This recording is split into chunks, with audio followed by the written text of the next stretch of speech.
Hey, there we go, folks. It says that we are live. I am checking some other things here inside my StreamYard account, and I'm recognizing that some things are continuing to change. Maybe because I went vocal and said I didn't feel like paying $826 for using StreamYard for the next year. But I've noticed that some things are continuing to downgrade and degrade as we use the platform here. Now, we have a channel in our own website for webinars, and I'm really leaning towards doing more of that.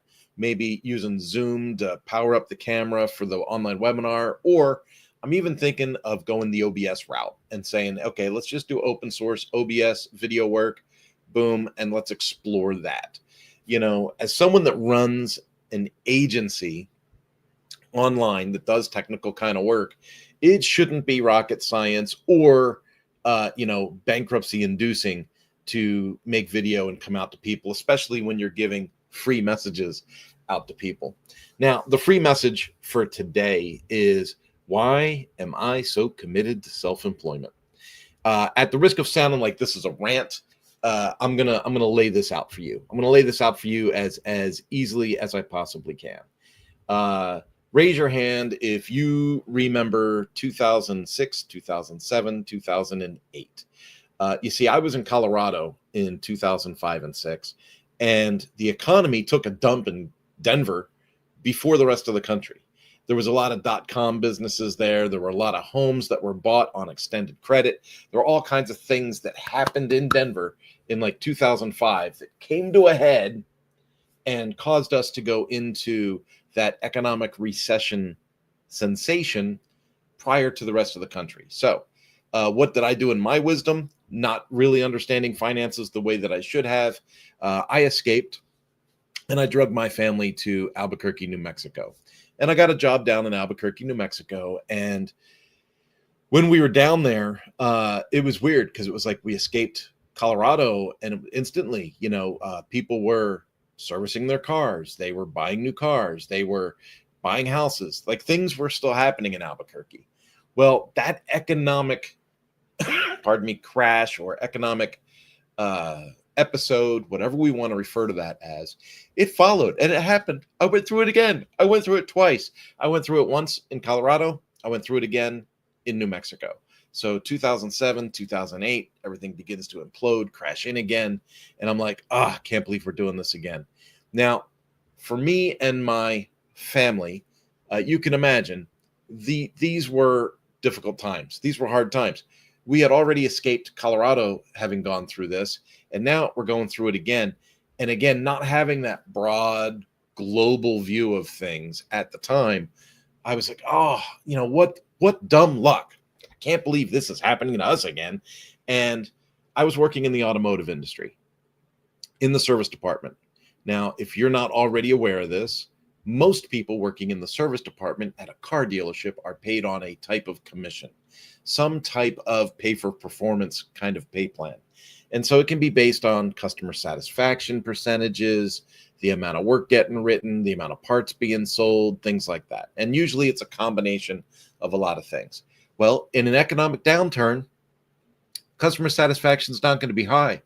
No matter what you charge, no matter what you charge people to get work done, it's going to feel like highway robbery when everybody's broke. So nobody wants to service their cars. Nobody wants to do oil changes on their cars. Nobody wants to see me at all during this time. And we're working 13, 14 hours a day because the dealership owners, they're not paying by the hour, they're paying commission, right? So now they're all saying, hey, let's extend our hours and see if that helps people come in. Let's do this, let's do that. And they're mandating these things like, well, now we're all going to come in at 7 o'clock in the morning and we're not going to leave until 7:30 at night. And then we still have to close the shop and balance the drawers and all these things.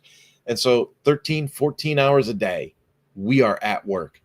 And I'm going to tell you, folks, I was making, like, in some cases, $35 for the day. Now, we are in an age right now where people are like, hi, thank you for coming to Starbucks. 2 coffees, $18. Don't forget to tip. Tipping isn't optional. it's like a requirement. It's a social requirement. Like you're seeing these things. I need to make $20 an hour. I need to make $22 an hour.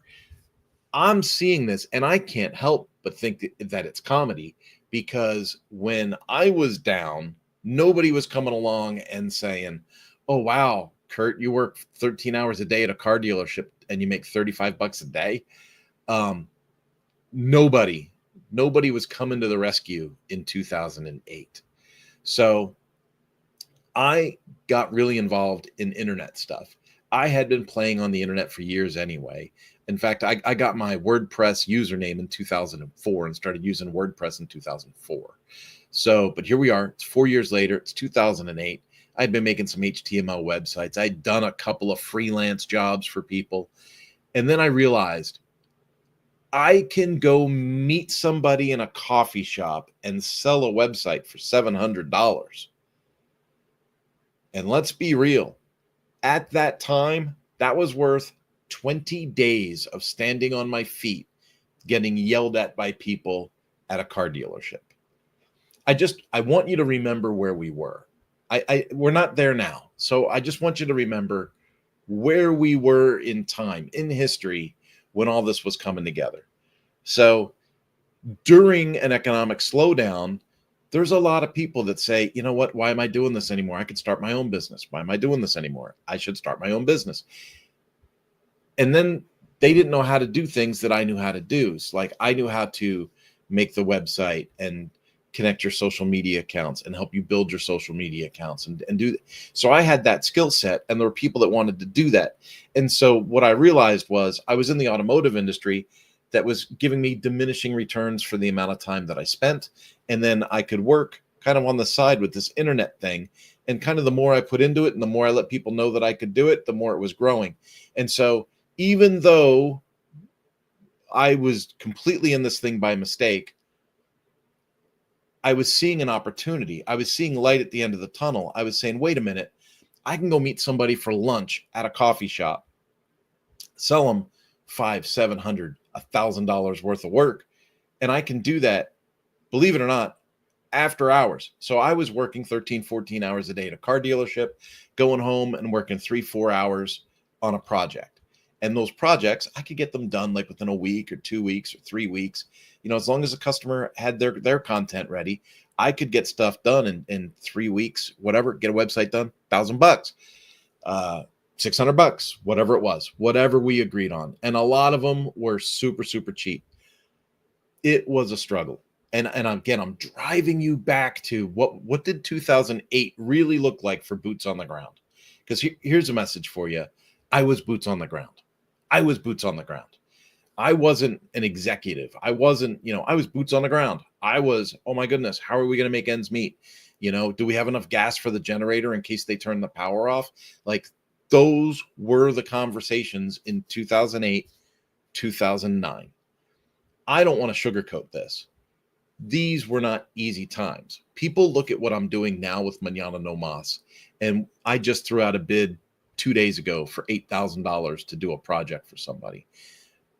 If we go back to 2008, I was clamoring, I was begging for jobs at $500, $600, $700, anything to get us going, anything to pay the power bill, anything to get us going, right? And so it's interesting how time heals all wounds, right? We hear that time heals all wounds. But I want to take kind of a fast forward approach. Now, I want to get you where I'm going here. That there's a reason to my rant. I say, why am I so committed to self-employment? I built that from scratch. I fell into it. It wasn't on purpose. It was by accident. And I grew this agency. So now I have people that work with us. We have a team. Mañana No Mas has grown. We do enterprise level projects now. But I want you to remember how that's come over the last 15, 16 years. I have been working in WordPress now 22 years. 22 years of doing stuff. And so, but I want you to remember, where were we at 2008? So 2008, I finally said, hey, I'm making more money doing these cheap, silly websites than I would make if I stood on a concrete floor getting yelled at by people at a car dealership all day, 13, 14 hours a day. I'm making more money doing this thing on the internet where I kind of feel like I have some autonomy. I can at least make some decisions. If I didn't really want to work with a client, I could say, I don't think this is a good fit, and I could pass them on to somebody else. But if I was at the car dealership, I had to deal with whatever showed up at the counter. And the economy was so bad at the time that if I were to fire a customer or throw somebody out for being rude or insensitive or silly or whatever, if I was to throw somebody out, the owner of the dealership would come back and be like, oh, you owe them an apology, and now we have to do the work for free and you're not going to get paid. Like, it was literally exactly like that. I am not describing things with hyperbole or stretching any of this. Over time, I had reduced my time in the shop. I had just flat out said, I'm not going to do 14 hours a day. Like, I'll be here for 12. I'll be here for 10. At one point, I had a service manager and I was a service writer, and I would say to him, hey, I got to take off for a few hours and meet a client so I can make some money, and then I'll come back and babysit the store for you so you can leave. Like, literally, that's kind of the attitude that was coming over me. So by 2008, I just left. I said, I can't do this anymore. It doesn't make sense to stand here all day and make nothing when I could have at least have an opportunity to make something working for myself. So that's where this whole self-employment thing really took hold. And I need people to understand, again, use your mind, go back in time and go like, what was that like? What was that like back then to have a job that you went to where you didn't make any money, and then you could go do something on your own and make more money? And then you would struggle with yourself, like that battle, right? If I give up a job, I'm giving up security. Oh my God, I'm giving up the security of a job. What security was that job? It was a commission job with no customers. A commission job with no customers is no security at all. It's indentured servitude. And to have dealership principals acting like, I own this place, my name's on the building, you'll do what I say. I'll do what you say for what? I'm making $30 a day. I can't even describe this to people in a way that makes people understand the stress and the decision that was made. Okay. Now I want you to stick with me for a little bit. We were Von Ahnen Designs and PR for a while. And then, so that was 2006, 2007, freelance work, Von Ahnen Designs and PR. And then we graduated, we got an office, we quit our job at the car dealership, we got an office, and we transitioned into Mañana No Mas. And there's a whole story about how the name Mañana No Mas came about and what we do. But we actually we were getting referrals from the city and from all kinds of people to do these websites, these startups. And so now we had a list of clients, and we were bringing in some revenue. Not a lot of revenue. Got to be really, really clear and honest. Not a lot of revenue. I had yet to realize the value of what we were bringing to the table. We were doing $20,000, $30,000 jobs for less than $1,000. I am not exaggerating. We were knocking it out of the park, but I had no idea that we were knocking it out of the park. Why? Because I ran this agency by accident. I didn't do it on purpose. I didn't have a mentor pull me aside and say, hey, dude, what are you doing? Like, you can't do this level of work for people for $900. You can't do that. If you do that, you devalue the whole industry. Like, nobody was there. I got to correct how I say that. People were there. I didn't know where they were. I didn't have mentors. I didn't have community. I didn't have a course that told me what to do. And so I built this thing, sweat and tears, man. I put everything I had into it and I built it. Now, we have come a long way. I'm not lying. We've come a long way. Our startup package now, where we're not even really building the website, we're building the framework of a website, and we're giving people a template so they can put their own content in. Right now, we're selling that package for $1,500 for a startup fee, $79 a month for hosting and maintenance. We take care of your WordPress core and your plugins. We update those every month for you. And right now, $1,500 a month for a startup, We give you all kinds of tools. If you want an LMS in there, if you want a CRM in there, if you want a booking schedule in there, if you want tools in there, we can build that for you. We can put it in there. We'll cover the cost of the plugins for you. Why? Because we're an agency. We have access to all these tools, and we can get you going. $1,500 startup, $79 a month. That's a smoking hot deal. Okay. But I want you to remember where I was in 2007, 2008. We were building websites for people, putting in their content. In some cases, we were even writing the content and taking pictures for them because they couldn't even take their own photos. We were building their social media accounts.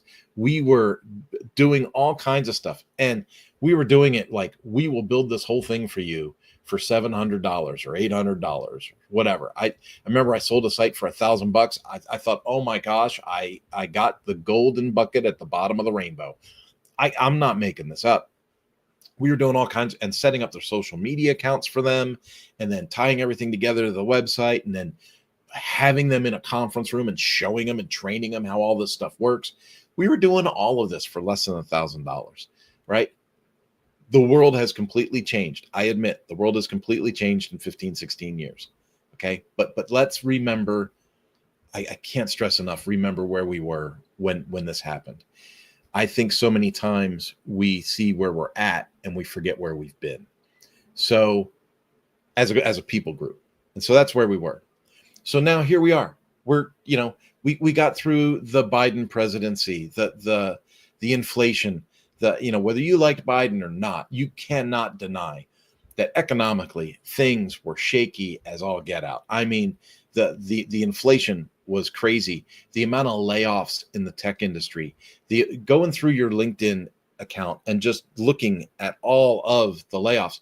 And then Trump comes in the office and there's hope. You think, oh, this is going to slow down. It's not slowing down. I mean, the inflation's come down. The cost of gas has come down. The cost of eggs has come down. When I lived in California, a dozen eggs got up to $13 for a dozen eggs. It's not $13 for a dozen eggs anymore, right? Now I live in Kansas and a dozen eggs, I think, is like $4.50 or something like that. Okay. But here's the deal. I'm still seeing a ton of layoffs on LinkedIn. And I'll say things, I'll post things, I'll comment to people like, hey, and I promote people. I say, hey, this is a first level connection for me. They're looking for work. If you're in my circles and they meet, your needs, I'd love for you to reach out to them. I'll put that out there.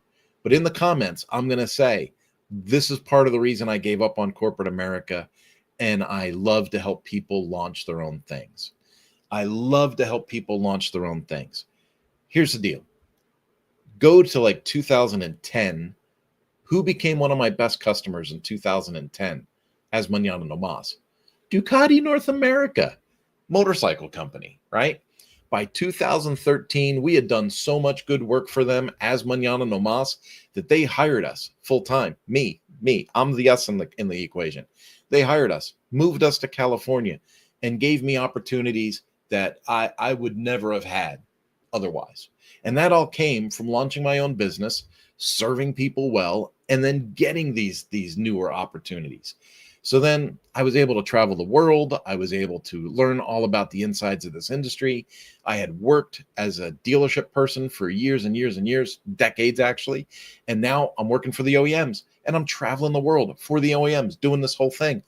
Folks, I took that job and I leveraged that job and I got into Suzuki. Suzuki's 4 or 5 times bigger than Ducati. Well, actually, probably 20 times bigger than Ducati, because if you factor in they do marine and automotive and motorcycle and all, they do all that stuff. So I went from just motorcycles to boats, cars, motorcycles, UTVs, the whole thing, right? So I'm in there doing the whole game. I left there from a layoff. So this is what I'm talking about. I knocked it out of the park for Suzuki and they still laid me off. So I'm like, got a layoff. Okay. So then I went to work for BRP for a while. What did I find there? I found that there was a trend where the employees aren't the heroes anymore. Okay. Things were changing a little bit. Here's this contract we want you to sign. Wait a minute. I read some of the fine print in this contract. That's not an attractive agreement. That doesn't look like something that would be smart for me to sign. So I didn't sign it. I didn't keep the job. That's okay. That is okay. Why? Because I had Mañana No Mas. I could go back to, hey, I'll just self-promote. I'll work for myself again. I'll generate revenue. And now here we are. That was 2020, 2021. It is now 2025.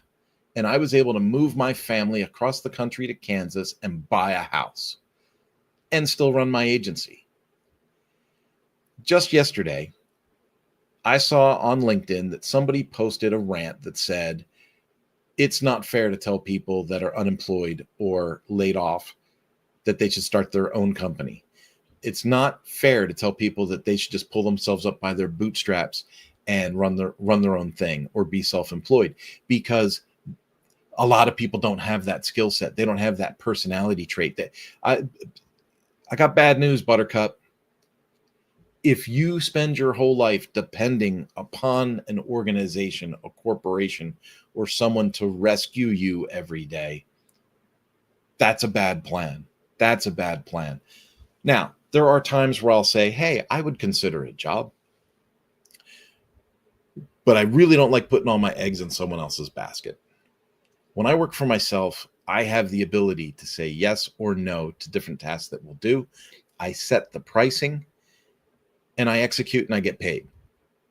Folks, I can't tell you what a relief that is compared to what I see from people in the corporate space. Now, I'm going to be super transparent.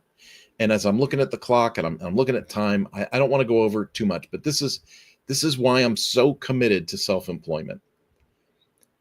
If you have been following me live for any length of time, you have seen me promoting Mañana No Mas. You have seen me promoting WP Tonic. You have seen me promoting Lifter LMS, the Marine Retailers Association, the Power Sport Academy. These are all ways in which I generate some type of revenue that helps run my house.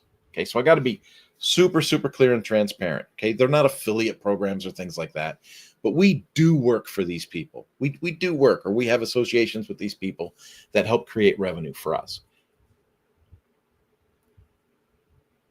I thought, I'm getting older. I've got a lot to offer. I love mountain biking. I love training. I love teaching. I love curriculum development. I not only know how to use a learning management system, but I help build learning management systems. I got to be real. I'm not really always direct about my skill sets, but I need to be really, really direct with you right now because it's important to the rest of the story. I have been the training manager at Ducati North America. I've been the publications and training manager at Suzuki. I helped write the training program called Quality Service for BRP and then delivered that curriculum in person as a facilitator at dealerships. I own the Power Sport Academy, which I wrote and built myself. I work with Hero Hub, giving that content from the Power Sport Academy to their network. I train with the Marine Retailers Association, and I teach boat dealerships how to increase their business from sales to service. I work with Lifter LMS, and I run their weekly calls, office hours, where course creators and learning management system administrators and all these people from all over the globe come in and ask questions. And I'm part of that team that guides them through using these platforms. I work with WP Tonic. We help membership and course creators come in and get the tools that they need, and we facilitate getting them and their projects online. I am an avid mountain biker. I am a retired motorcycle road racer. I don't think there is a way to articulate more that on paper, I don't think there's too many people in this country that are more demonstrably skilled than I am to run a training program for a mountain bike organization. I just want to throw that out there. I am an avid mountain biker. I am a coach for the local mountain bike team. My child just got third in the state on the mountain bike team.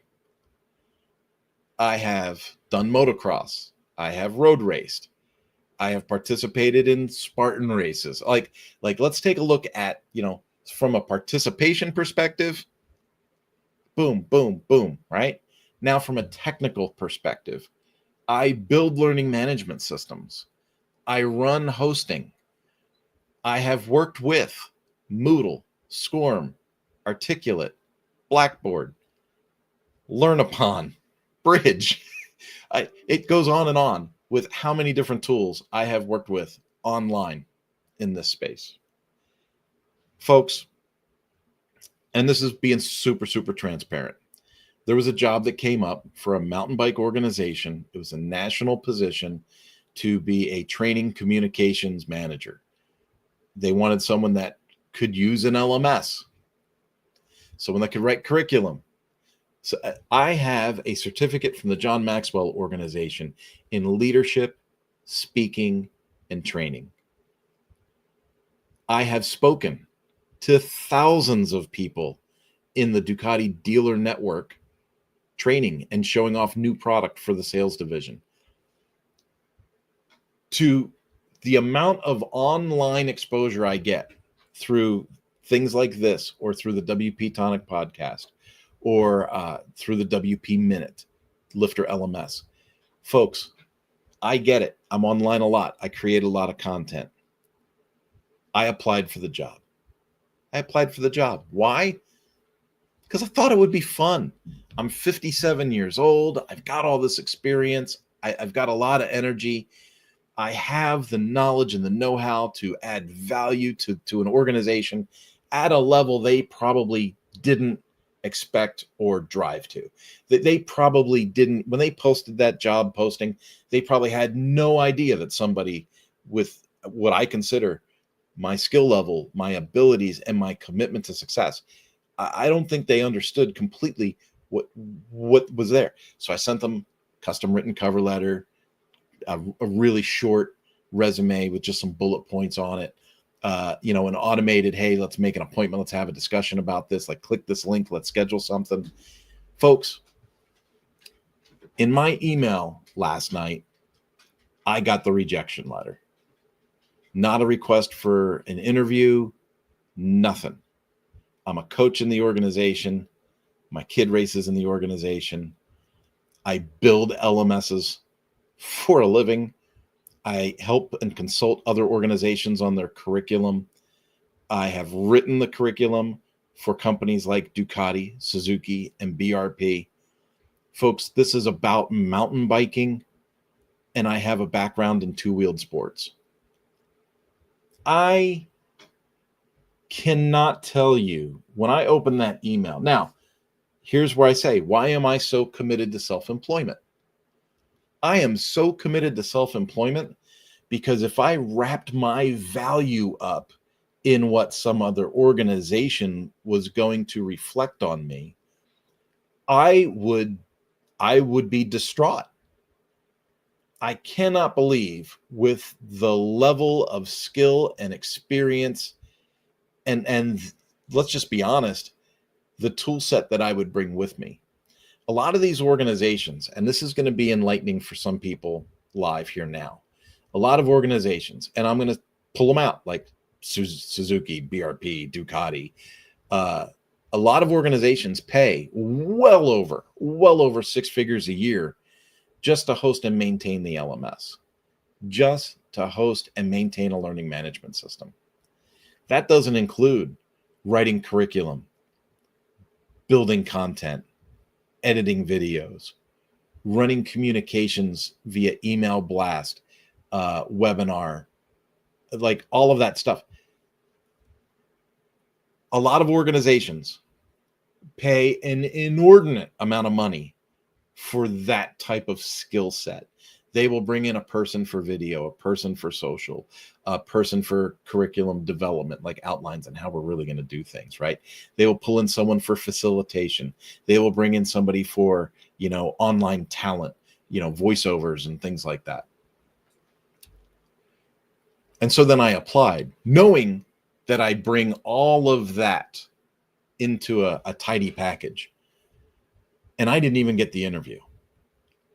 I have watched people on LinkedIn that I know are solid people put out 200, 300, 400 applications and get nowhere and get nowhere. And so yesterday when I'm on LinkedIn and I'm seeing somebody try to shame people like me for telling people to start their own thing, hey, I understand you're looking for a job. Start your own thing. Start your own thing. You're an expert in something. You're an expert in something. Let's write a book. Let's make a course. Let's at least build you an online presence that makes you a consultant, a speaker, a trainer, a coach. Figure something out. Do something to generate some revenue. Because if you're waiting for corporate to come down and grace you with a position, it's not going to happen. I'm telling you, it's not going to happen. We moved to Kansas. We were here for 2 weeks. My wife goes to the store. The store manager has a conversation with her and offers her a job. I'm blown away. She doesn't really like the job so much. So she puts out a couple more applications. Boom. People are calling her. She's making interviews. My daughter, 20, she had a job. She didn't like it. She put out a few applications and she said, I'm applying everywhere. She was not applying everywhere. She applied a few places. Boom. Interview, job, right? Like walked in, boom, job. Her last job, she had to go through 2 interviews because she interviewed for one thing and they said, we can't hire you for this. You're too skilled. We got to interview you for a job 3 levels up. So she interviewed for that and she got it. So Kurt is a badass chef. There's James coming to the rescue for me. Kurt is a badass chef. Let's throw that up there. I like that. Kurt's a badass chef. Thanks, James. Kansas barbecue. Don't be surprised if someday I do open something. So I threw down some pulled pork this week. Oh my goodness. I can't even. It's so good. It's hard to describe it. It's hard to describe it because I've cooked this piece of pork like 6 different ways now. And so now we're down to the end of this pork roast and it's been cooked this way, reheated over here, steamed over there, pulled over there, all these things. And I put it in a taco yesterday. Oh, it's so good. But anyway, I digress. Here's my point. I picked up a ton of knowledge, a ton of experience, a ton of benefits working for corporate. Not going to lie. When Ducati said, oh, man, bad news. The factory needs you in Italy in 2 weeks. That was not bad news for me. I had wanted to go to Italy my whole life. And next thing you know, they need me in Italy. Okay, I'm gone. I'm out. Color me bad. I'm gone. When they said we need you back in Italy, I didn't hesitate. I went back. When we need you in France, I'm in France. We need you in Germany, I'm in Germany. We need you. Gosh, I went everywhere, right? When I got the job with Suzuki, they said, oh, the factory needs you in Hamamatsu, Japan. I'm out of here. Now, newsflash, in all transparency, I didn't like Japan very much. I loved Italy. I really enjoyed France. France was cool. Spain was cool. I went to Valencia, the raceway in Spain. And then in Valencia, we went out and had paella as a group, but it was like a giant show. Like the paella was amazing. When I was in Cannes, France, I had an amazing meal at a restaurant there. And we stayed at the Ritz-Carlton, like on the water. It was amazing. So do I regret the corporate jobs that I have had? No, I've taken away beautiful experiences and I have learned a ton of skills at these different jobs. I'm older, so these skills have stacked, right? So I have all these stacked skills now. So working for myself, I'm able to generate value not on a per hour basis. So when I have a conversation with somebody about a corporate position and they're like, oh, well, this is going to pay $65,000 a year. I'm real quick to say, oh, are you expecting part-time hours or what, if we would have had the interview, I would have asked questions like, well, how many hours a week do you think $65,000 a year is worth? Right. Because they equate time to money. Running my own agency, I don't equip time to money. I don't equal that. It's not time to money. It is value to money. You have a problem. I have a solution, right? You have a budget. I have an invoice. It's not baked down to the hour. Now, there are times where I'm talking to a client and they'll say, oh, our budget for this is really $250. And if I say to myself, I can do that in an hour, sure, I could probably knock that out. I'll probably take that. But if they say our budget's $250 and it's going to take me 10 hours, bad news, Boudreaux. That doesn't paper. I'm not going to be able to do that, right? For $250, I'm not going to be able to bring you much value. How about that, right? We have to have a different conversation, value to dollars. When you work for yourself, you're able to have that conversation, value to dollars. When you work for somebody else, it's more like, how much time are you spending and how much do we really think your time is worth? And that's where it really comes down to, do I even want to do this? Do I even want to do this?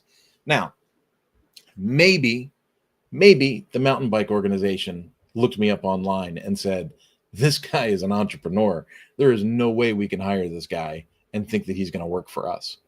Maybe they had that foresight. Maybe they did. But here's what I really think happened.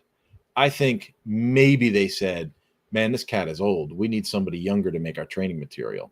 Or I don't know. I can't even imagine. I can't imagine what it would be like for a corporation to see my cover letter, custom written cover letter specific to the use case. I can't imagine what it's like for a corporation to see a custom cover letter come in, written to the use case, my resume with links to samples of work, look at that and go, let's hire them now. There are not many other people. This particular job, I can't think of anyone else in the country that is going to say, oh yeah, I hit that. I build LMSs, I write curriculum, I can do video editing, I'm familiar with social media, I've done marketing successfully, I've run a business, I've worked for giant corporations in a similar position. To see all that and to get that email that says we're going in another direction with other candidates, that is mind-boggling. Now, again, I go back to, why am I so committed to self-employment? I'm so committed to self-employment because when I get that email, I might get my feelings hurt. I might question the logic of that decision. Because if I'm not the right guy, that's okay. But meet me, speak to me, let's have a conversation first, and then decide I'm not the right guy. But on paper, it defies all logic as to whether I would be considered for a position or not. It defies every bit of logic. So here's why I'm so committed to self-employment. I don't have to worry about it. When I got let go by Suzuki, I had applied for 400 jobs. That is not an exaggeration. That is not hyperbole. I mean, I was attached to LinkedIn job listings, Monster, what's the other one? The Indeed. I can't remember it now. Thank goodness I can't remember it. I was on these job boards all the time, and applying for work is painful. Here's my cover. I'm going to write a cover letter. Indeed. That's it. Thanks, James. Indeed. So I'm going to write the cover letter. I'm going to customize my resume. And then I'm going to go to their website and I'm going to go to upload this thing. And the first thing it says is, give us your job history. I just customized this whole resume for you. Now I got to write it. Now I got to rewrite the whole thing. So you fill in the blank, you do this, you do that, or you do the PDF upload and then all the fields are wrong. You got to change them anyway. It takes you 45 minutes to apply for one of these jobs, to get ghosted and never hear anything back. Folks, I applied for 400 jobs. Out of 400 jobs, I got a few quality interviews, and some time has passed. So let's talk about how that experience went. And again, why am I so committed to self-employment? Rivian Cars, Rivian Automotive, whatever you want to call them. They were 16 miles from my house. They needed a training manager. They reached out to me and asked me to apply. I can't make that up. Someone on their staff said, man, I love what you did for Ducati and Suzuki. We heard you were available. I want you to apply. I said, okay, I applied. They told me who was in charge of the hiring process. I met with them. And then they promptly put me through about 35 hours worth of interviews.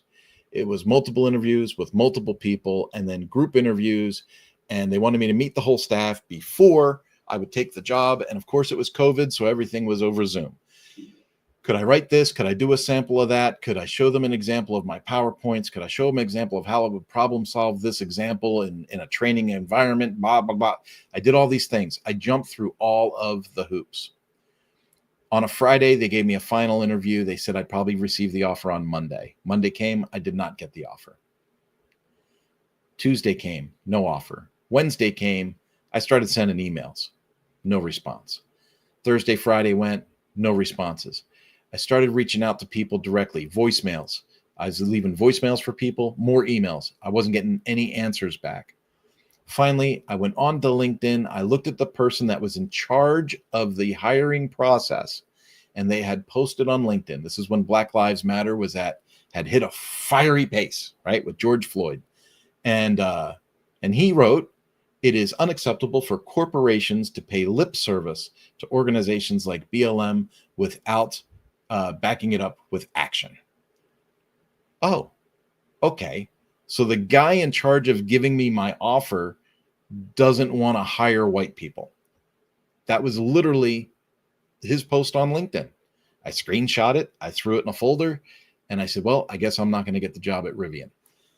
Folks, that was 40 hours of my life gone to apply for a job that I was never going to get. A similar thing happened at Waymo. Someone at Waymo asked me to apply. They told me I was more than qualified for not one, but two positions. Which position would I prefer to have? Do I want to work in San Francisco or do I want to work in Phoenix? Folks, I went through a ton of interviews, a ton of boards, a ton of meeting the whole staff, all of this process again. They told me to start looking for property in Phoenix because the offer was coming. And I was like, oh, well, me and my wife were looking for property in Chandler and Phoenix and all these things. And then the offer didn't come. And another example of diversity, equity, and inclusion, they had to bring someone else in that fit that what they needed at the time. Now, I didn't really get angry at that time because I was still in the process of applying for hundreds of other jobs. I knew I was qualified and I knew something was coming. But here's something else that I knew. I knew that I had to go back to generating revenue. Corporate was letting me down, and I had to generate revenue. I think so many people get lost on this idea that they're just going to keep plugging away and sooner or later it's going to work out. There is no sooner or later. If you're depending on corporate, it ain't going to work out. You're depending on people that are undependable. So, and thinking back to that time, again, I'm driving back to those times. If we take a snapshot of COVID and BLM and the uprising of DEI and all that at the scale that it was, and you look at the positions I had held in the past, and then you wonder, why did Kurt fall in love with agency life? It's because I didn't have to depend on corporate. When you own an agency, no one really cares your age, what you look like, any of that stuff, right? What they care about is, what can I do? What services can I offer? When can I have that done? And how much is it going to cost?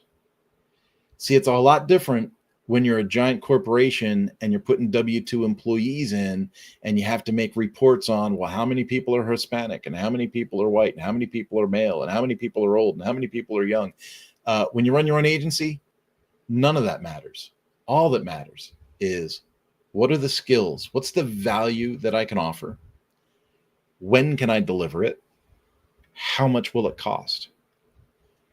And I can't tell you how much freedom that has given me over the last 15, 18 years. I have described to you what I went through a little bit, but I'm also telling you what my answer was. James has a fairly long comment here. I don't like it when they pull your shoestrings like that after they promised an offer letter. At least you got some feedback. Ghosting hurts all. Absolutely, ghosting hurts all. I had to hunt people down to figure out what was going on. Now, in both of those situations, I've confided, I had people on the inside that had invited me to apply. And so over time, those people have reached out to me and they have said, oh my goodness, this is the decision they made. These are the results of that decision. I can't believe they went that way, blah, blah, blah. Water under the bridge. I can't stress enough. I am not angry about this. I'm not angry. I don't hold malice towards anybody. because what it did was it fine-tuned me on what is my strength, what is my strategy, how do I provide revenue for my family. And so when you see someone like me get on LinkedIn and advise somebody, hey, because I'll tell people, hey, it looks like you've been in that industry for 30 years. I'm sure you have enough knowledge that you could become a consultant or a coach, or start your own enterprise. And I think if we don't give people that option, if we don't really pat people on the back and tell them they have a skill set to promote, I think that's kind of criminal. But then, like I said, there was that post yesterday that came up that said, stop telling people to do that. What if they're not naturally built that way? We are not naturally built to be corporate employees. We are not naturally built to even work in a home office. We are not naturally built for any of that. Think about what we're naturally built for. We're naturally built to procreate and gather berries and hunt animals. That's what we're naturally built for. So to have a conversation about what somebody's naturally built for, to me, is kind of silly. What people need is revenue. And if they're dependent upon corporate for revenue, chances are they're depending on something that is undependable. If they can depend on themselves to offer value to people and to have influence with people, that's what's going to generate revenue for them. Now, sometimes, like in the case when I went to Ducati, I had my own business.